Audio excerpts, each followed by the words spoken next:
So the next question comes from Mio9131, and it's really 3 questions in one. Do you remember the first comic book you bought or read? And what are you reading now? The first comic book I remember reading is actually hanging up on the wall right over my shoulder here.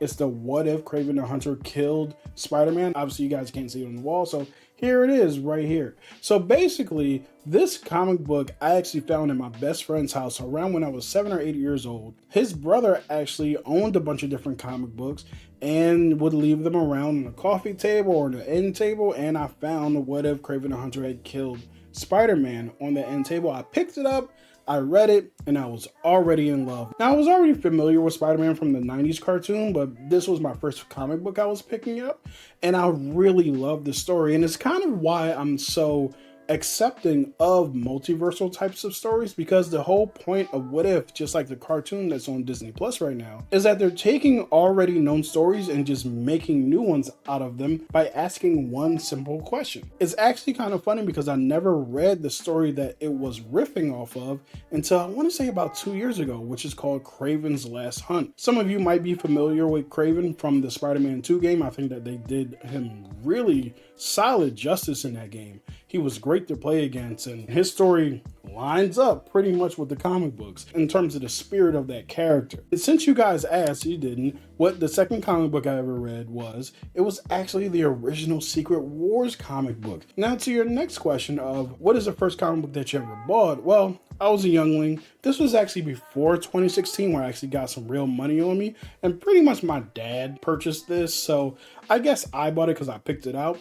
I was at Fat Jack's Comics Crib, which is where my dad used to take me to look at comics other than the South Street store called Atomic City Comics. I don't remember what the number was, but it's Spider-Man versus Stiltman. Stiltman was coming after Spider-Man for some reason. Stiltman looks exactly how he sounds, kind of. He's a giant metal man with really long legs. That comic book just intrigued me because he was gigantic and Spider-Man was fighting against him. And of course, like I said, the 90s cartoon got me into Spider-Man, so of course I was looking for Spider-Man comics. What I'm reading right now is this Ultimate Universe comic book. The Ultimate Universe was something that came out in the early 2000s, but now it's back.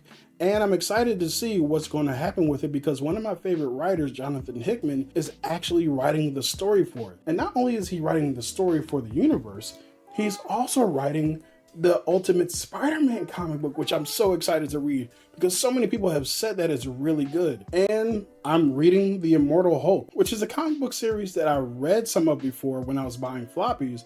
However, once I transitioned to just doing trades, I actually didn't really keep up with it. Obviously, it's so expensive. It was $3.99 an issue, so I just wanted to wait until I got the trades. So I got the first trade. I'm going to reread this because I did read the first 2 arcs. I don't think this is all of them, but it's volume 2 through 6. I won't be reading them in order because I typically read one volume of a trade from a series and then move on to something else and then come back to the next volume later on, just so I can keep things kind of like fresh. Those are 3 great questions. I saw you being sneaky there. I saw you being sneaky asking me 3 questions. Nah, I'm joking. You guys can ask me as many questions as you want. I just might spread them out a little bit more next time.